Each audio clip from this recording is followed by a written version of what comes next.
Terus kami saya hormati, ini salah satu program pemerintah, terutama Menteri Pendidikan dan Kebudayaan, terkait dengan pengembangan sekolah vokasi, Teaching Factory.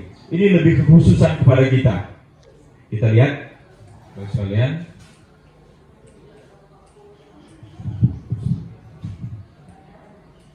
Habis baterai. Oke. Sebenarnya, baik sekalian, Teaching Factory itu sudah melekat di kita. Hanya saja mungkin pemahaman kita dalam keseharian kita mengajar di kelas. Apa sih sebenarnya proses dari Teaching Factory itu? Itu ada learning. Life skill-nya itu ada learning, ada identity, self-awareness. Nah, ini yang pemahaman kita harus memang benar-benar dipahami oleh seorang guru. As a teacher knows who am I? Siapa yang sesungguhnya? Awareness, fitness and health, bugar, emotional development, solving problem.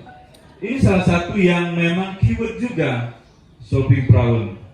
Okay, next, terus ada juga ini agak ragu nih.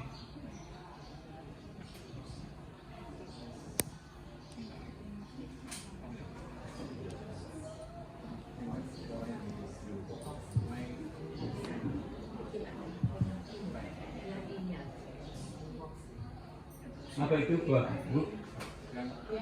Ya, terima kasih ya. Nah, terus berikutnya living in balance. Ini diterapkan dengan kita juga. Letting go and holding on. Terus skill. Nah, ini Bapak sekalian, life skill plus produksi. Jadi Bapak sekalian, sesungguhnya di SMK, sekolah vokasi seperti kita unik dan kekhasan. Sebenarnya bukan tugas kita lagi Pak Wawan, kita ke sekolah-sekolah promosi. Kalau ini sudah menjadi kepercayaan masyarakat, ada pada kita, TEVA ini, kita dikejar oleh murid. Ini poin yang pertama. Nah, Teaching Factory adalah pembelajaran yang berorientasi bisnis dan produksi.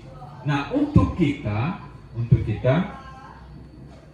ini kan masih ada questionnya bisnis and produksinya, atau satu proses keahlian dan keterampilan life skill dirancang dan dilaksanakan berdasarkan prosedur dan standar bekerja sesungguhnya untuk menghasilkan produk yang sesuai dengan tuntutan pasar atau konsumen. Artinya memang link and match antara pasar, produksi dengan kita. Kita tunjukkan wadah pelatihan praktik berbasis produksi secara langsung bagi siswa yang berorientasi pada pasar. Saya pikir di bengkel kita ini sudah ada. Dengan kawan-kawan yang membina bengkel, ini sudah paham. Produk permesinan SMK, konvensional. Oke, lanjut. Nah, seperti ini. Ini yang kemarin yang booming ya. Perakitan sepeda motor SMK Kanzen di Teaching Factory Malang. Nah, saya masih ingat waktu Kabidikmen dulu. Ada yang motor apa waktu kita pameran itu. Nah, salah satu itu kekhasan bos sekalian, produk-produk seperti itu. Waktu kita pawai itu. Nah, ini produk SMK 3. Nah, itu harus dimunculkan kembali inovasi-inovasi bos sekalian. Kita lanjutkan. Nah, ini hasil dari mereka. Setidak-tidaknya Bapak sekalian ada dreaming kita. Guru-guru produktif itu ada dreaming. Kami Pak yang guru produktif ya, yang normatif dan adaptif gimana? Itu kan penunjang kita. Penunjang. Pelatihan perbaikan hardware software di SMK Malang. Nah, kira-kira seperti ini. Di SMK 3 sudah ada kira-kira. Kalau kita Pak Wawan memperbaiki mobil di Agung, di Daihatsu, Kan mobil masuk, kita cek di komputer langsung, yang mana yang sakit, yang mana yang error. Nah, di ronsen, tahu. Jadi bukan asal ketuk seperti bengkel-bengkel biasa. Inilah kecanggihan kita. Ini gender juga, perempuan. Nah, makanya saya sampaikan dari awal tadi, bos sekalian, kalau ini sesungguhnya sudah dipahami oleh masyarakat sesungguhnya, kita nggak usah promosi lagi dengan masyarakat. Kita akan dikejar masyarakat, akan berlimpah ruang siswanya. Nah, tapi tadi keywordnya tadi pemahaman ini. Nah, ini biar ini fotonya nih. Membantu pendanaan untuk pemeliharaan, pendanaan fasilitas dan biaya operasional pendidikan dan peningkatan kesejahteraan warga sekolah. Inilah yang booming bahasan kami juga. Beberapa kali diskusi panas. Memang kalau kita bandingkan pendidikan maju di luar negeri memang gratis.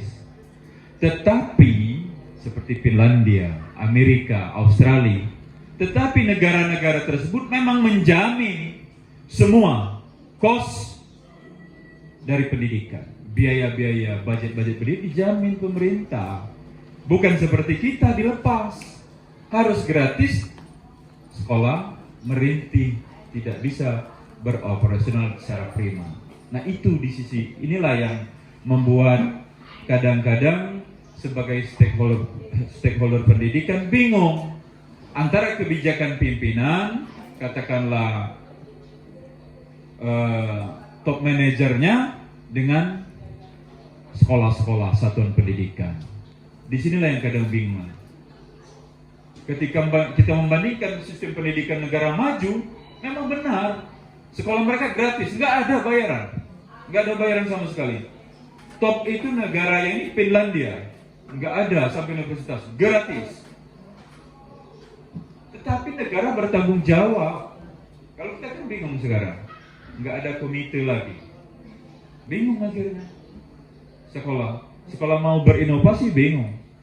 Saya berapa kali ini seminar dengan pakar-pakar profesor pendidikan. Inilah ketika kita membandingkan pendidikan dengan negara luar, kita mau mengejar itu, nggak bisa sama dengan ini.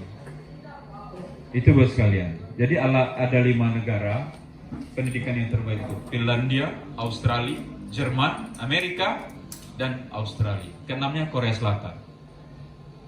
Semuanya memang gratis, tapi gratisnya itu memang gratis benaran. Guru dijamin kesejahteraannya. Semua fasilitas tanggung negara. Kalau kita kan bingung. Nah, inilah kebalikan dan dari kebijakannya. Ini. Tujuan dan manfaat TEPA: menumbuhkan dan mengembangkan jiwa entrepreneurship guru siswa pada SMK. Jadi ada jiwa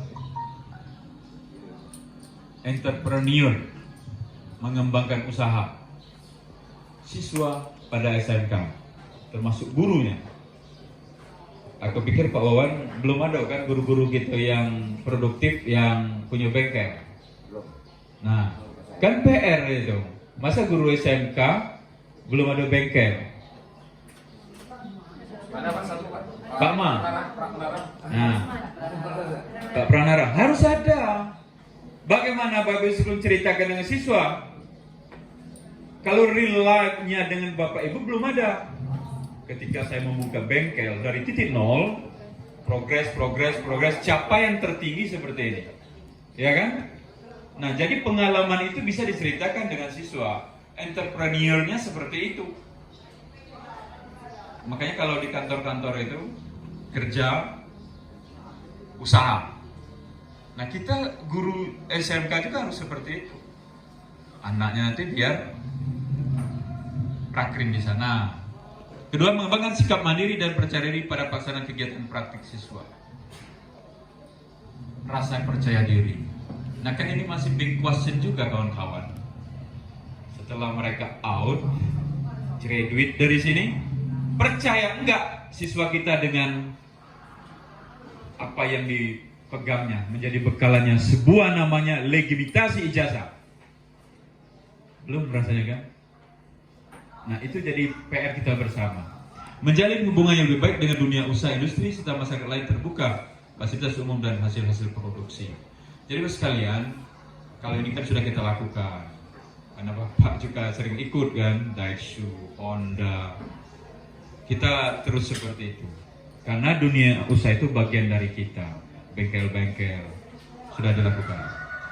Undang-Undang Nomor 20 Tahun 2000 Sisdiknas penyelesaian pasal 5 pendidikan jurusan persiapan peserta didik terutama untuk bekerja dalam bidang tertentu. Nah, Bos sekalian saya hormati, kalau ini ya sudah spesifik menjadi goal kita bersama, sekali lagi visi dan misi sekolah tercapai, lagi-lagi inilah yang menjadi amanat undang-undang ini. Endingnya apa, misalkan lulusan bagus, tamatannya bagus, dan memang dipercaya, trust bagi dunia usaha. Yakin kalau tamat SMK 3 dia perlu diragukan lagi, langsung kerja. Seperti itu. Oke, terangkan. Oke, ini dasar hukumnya ya. Guna tercapainya penerapan teaching factory perlu adanya implementasi pembelajaran kewirausahaan di SMK antara lain sebagai salah satu mata pelajaran. Bisa nanti Ibu ke kelas sekolah dengan kurikulumnya. Menjadi bagian integral dari materi bimbingan karir dan pengembangan kreativitas komponen program pengembangan diri. Bisa juga pengembangan SMK sebagai business center pengembangan industri berbasis SMK teaching factory. Bos sekalian, waktu saya ke SMK Bengkulu, saya sebenarnya iri. Kebetulan dengan kepala sekolahnya dari kita juga kan, dari Bandar Agung asal ibunya. Iri bagaimana? Sekolahnya besar, peralatan baru nyampe Jakarta itu miliaran. Yang untuk spa saja, kecantikan. Saya geleng-geleng. Dengan ibu gurunya bisa mengoperasionalkan ini, Bapak Ibu? Belum. Pak Wawan kalau mau berpanas di dalam itu disiapkan. Karena memang guru-guru kecantikan disiapkan, sudah disiapkan. Saya pikir ini ladang duitnya guru-guru SMK sebenarnya. Jadi mereka sudah siapkan semua di sana. Mau fitnessnya, pokoknya siap. Memang untuk keahlian kecantikan. Saya tanyakan, berapa ini total bantuannya? Miliaran, Pak. Luar biasa. Itu gedungnya arah ke pantai. Ya. Iya. Kurikulum yang diterapkan pada SMK. Nah, ini kerja Bapak Ibu ini. Normatif, adaptif, produktif. Nah, SMK mempunyai kekhususan yang terletak pada kelompok mata pelajaran produktif. Mata pelajaran produktif ini dikembangkan dan mengacu pada standar kompetensi kerja nasional, berkaitan dengan struktur kurikulum, penambahan mata pelajaran pada kelompok normatif, seni budaya, adaptif EBS, terdapat pada pembelajaran SMK di satu sisi, di sisi lain berkurangnya alokasi waktu pada mata pelajaran produktif. Ini Bapak Ibu rasakan, karena memang ya itulah bedanya Bos sekalian, sistem pendidikan kita, negara kita dengan negara lain yang saya sampaikan, 5 negara terbesar dan terbaik tadi. Kita ini banyak yang dipelajari. Ya, Korea Selatan. Kalau memang sudah kekhususan seperti kita, nggak lagi belajar sejarah itu, nggak lagi. Kalau mesin. Jadi memang profesional pas cari duit pada saat dunia usaha. Kan mata pelajaran lain masih banyak. Seni budaya rasakan masih buat-buat ini juga kan, Pak Luti. Nah, masih mikir batas sapu segala macam gitu kan. Kalau memang lagi jurusan TKRO namanya, ya itulah yang digeluti. Tamat profesional. Nah, makanya bedanya kita dengan Korea Selatan. Saya ikut waktu masih kabinetmen juga ke Australia dengan Filipina. Waktu itu ada bonus dari Dirjen kan. Itulah bedanya dengan kita ini. Kalau mereka tamat SMK vokasional itu memang benar-benar tadi diakui. Kalau kita kan ini masih setengah-setengah terkadang antara kebijakan, pendanaan, dan implementasi di lapangan.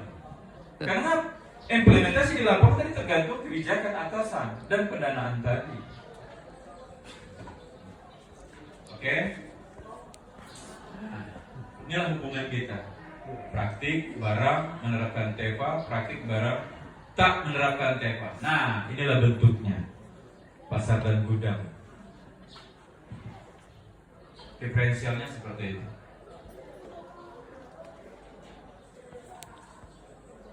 Oke, ini contoh manajemennya, nanti bisa sekalian lihat. Center Surabaya, Bapak copot-copot ini yang udah lumayan bagus ya secara nasional. Surabaya, Malang, ini kayak Solo ini kan terkenal dengan mobilnya. Nah, sebagai pemikiran kita, prinsip-prinsip SMK manajemen sendiri pada SMK. Bos kalian apa kira-kira kalau dia dari kecil sebenarnya? Kemandirian. Terbayang apa bos kalian? Kan kalau kita mengajar itu ada HOT, height, tinggi, berpikir tingkat tinggi. Bagus apa kira-kira kalau lihat anak baca koran sebenarnya? Nah, Dewasa sebelum waktunya itu Pak. atlet seperti Sus aja bisa baca koran dengan pohon, nah, kan? Artinya kompetensinya, kapasitas dan capability-nya itu memang luar biasa. Pola pikir tingkat tingginya. Ini kan karikatur saja ini. Itulah prinsip-prinsip manajemen TEPA, teaching factor. Oke. Nah, akuntabilitas. Ciptakan akuntabilitas. Transparan, kelihatan.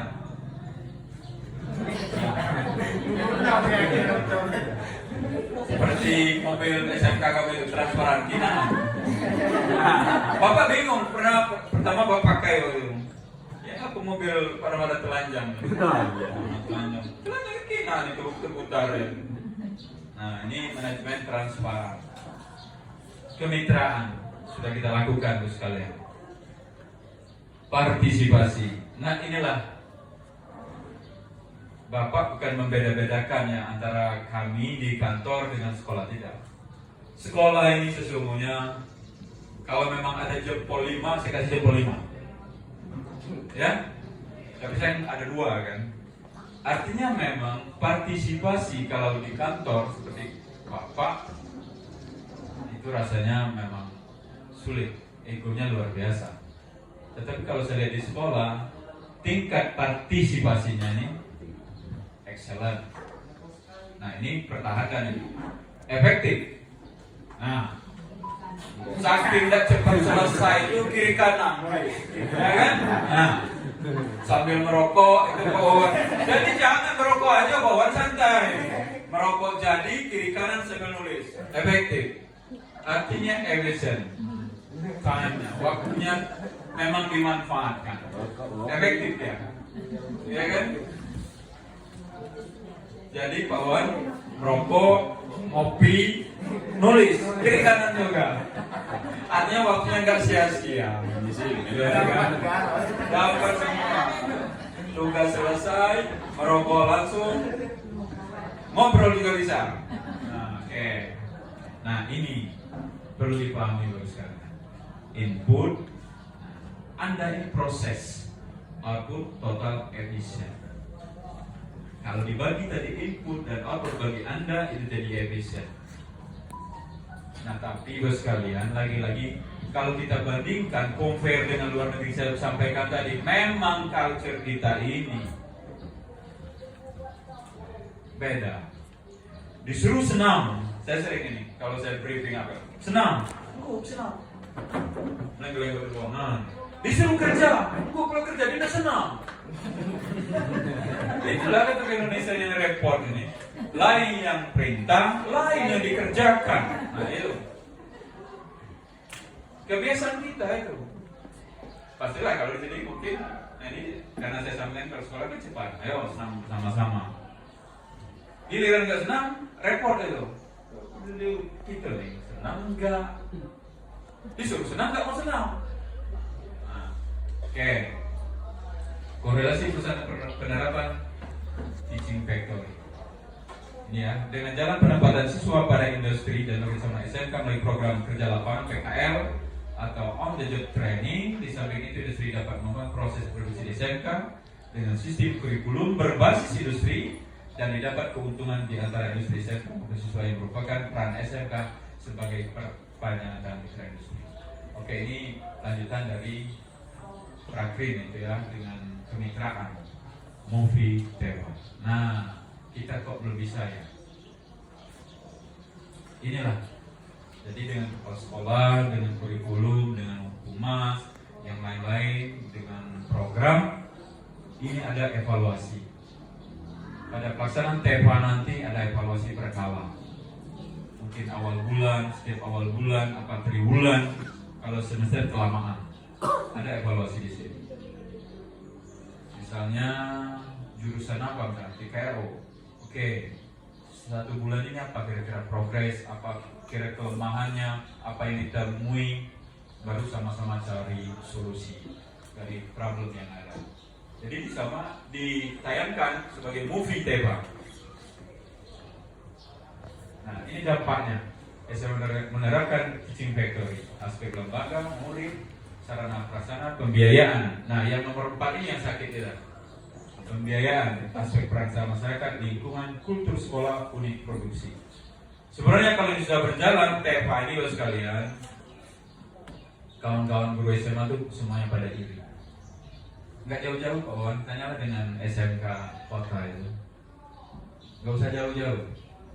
Berapa income mereka? Apalagi saya sampaikan tadi yang spa sama cantik kan itu sudah beroperasi. Itu kan income sekolah juga. Oke, ini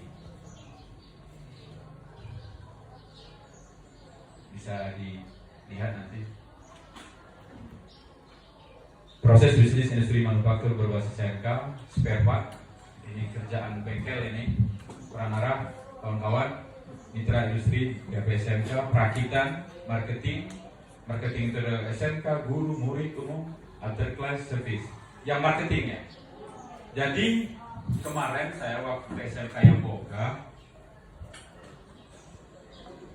saya lihat dari prosesnya, mulai dari adonan sampai masak sampai dijual, tidak lebih dari 1 jam ludes terjual. Kuahnya kayak apapun, seperti roti boy, bagus. Kebetulan juga kan saya cek di sana gurunya dari Badan Tambak juga. Iya. Nah, jadi enak, share-nya enak. Terbantu juga penelitian saya yang kedua ini. Saya cek proses sampai ke marketingnya, pemasarannya. Ruang lingkup bisnis SMK antaranya lini produk manufakturnya. Oke. Nah, ini ibu yang ini produk pangan, jasa perhotelan, kecantikan, seni konstruksi, catering atau restoran. Kita kan masuk perbengkelan. Nah, ini juga saya kemarin di kota juga lihat yang busana. Ini luar biasa ini. Ah, ini yang tata rias kita lihat. Sebenarnya kepala sekolah kalau memang ada bibit ini, saran ibu kepala sekolahnya yang kata saya dari kita bandara dong, ibu siapa? Ros. Kalau memang ada bakat kita guru yang ini boleh sebenarnya. Buat satu ruangan dulu, ya minimal keluar dulu. Untuk lingkungan kita internal kan, sudah berkembang sedikit, ajukan jurusan baru. Saya pikir agak ini kita di Bengkulu Selatan, kalau jurusannya ini. Agak aneh maksud saya, kalau kita bantuan seperti ini. Kan SDM-nya dulu penting ini. Ya. Oke. Ini ya, saya Malang. Oke. Jadi kesimpulannya Bapak sekalian, sesungguhnya teaching factory itu sudah melekat di jati diri Bapak usia lain sebagai guru SMK. Sudah melekat. Tapi tahapan-tahapan penekanan apa yang Bapak Ibu lakukan bersama manajemen sekolah itu yang harus diperkuat kembali. Suatu saat pada PK nanti teaching factory harus dilaksanakan, nah miriplah seperti ini. Kalau di SMK Kota kan sudah 2 tahun terlaksana teaching factory, bantuan pun terus masuk. Saya mohon walaupun ini sekedar pengetahuan awal, walaupun saya mengenal ini mendengar langsung aja setelah mendengar dari penjelasan Pak Ramadan tadi, memang Pak betul, saya setuju. Yang menjadi kendala dari teaching factory ini pertama adalah pendanaan, itu sangat sekali. Yang kedua bagi saya adalah kurikulum. Itu kami sebagai guru produktif, jujur saja Pak, di dalam masalah kurikulum saya masih berpatokan kepada UKK. Nah itu seharusnya kalau kita dari segi produktif, kurikulumnya itu harus mengikuti lead and edge yang ada di dunia industri. Tapi jujur saya sebelum ke sana lebih baik meluluskan anak terlebih dahulu, lulus UKK dulu. Jadi apa? Setiap soal-soal yang diujikan UKK yang dari pemerintah langsung yang saya ajarkan, bukan sesuai dengan apa yang ada di dunia industri dan ini. Dan apapun soal dari UKK pun dari pemerintah langsung kan, otomatis dunia industri yang menguji kita itu berpatokan kepada situ juga. Artinya dari kurikulum saya masih mengejar, hambatan itu masih mengejar di UKK itulah. Bagaimana anak itu lulus. Padahal yang diharapkan dari teaching factory ini adalah link and match dari industri itu sendiri. Sehingga apa? Ketika anak kita lulus, kita langsung bisa dapat bekerja di situ. Tetapi hambatan saya sebagai guru produktif, jujur aja Pak, meluluskan UKK saja merupakan suatu ini urusan luar biasa. Mungkin itu aja Pak ininya. Jadi mudah-mudahan mungkin ada penemuan bagaimana supaya UKK pun memang betul-betul sesuai dengan industri gitu. Nah sehingga saya pun mengejar ke situlah. Jadi artinya apa? Ketika lulus memang UKK yang disediakan oleh sekolah lah siap memang betul-betul di industri dipakai. Artinya lulusan kita bisa langsung masuk ke industri. Oke, itu aja Pak. Makasih. Terima kasih. Ini Bu Prasawa. Benar. Kalau guru itu mengetahui weakness-nya, strength-nya, kelemahan kekurangan kurikulum berarti dia baca. Bukan asal ajar aja berarti. Ya benar itu. Kalau seseorang itu paham, berarti dia benar. Setidak-tidaknya Pak Devi itu sudah membaca, tahu dia antara kekurangan kurikulum tadi dengan kebutuhan atau needs di dunia usaha. Tahu. Memang Pak Devi hal-hal yang seperti ini saya sampaikan dari awal tadi. Terkadang kebijakan pemerintah itu karena memang kadang namanya ranah kementerian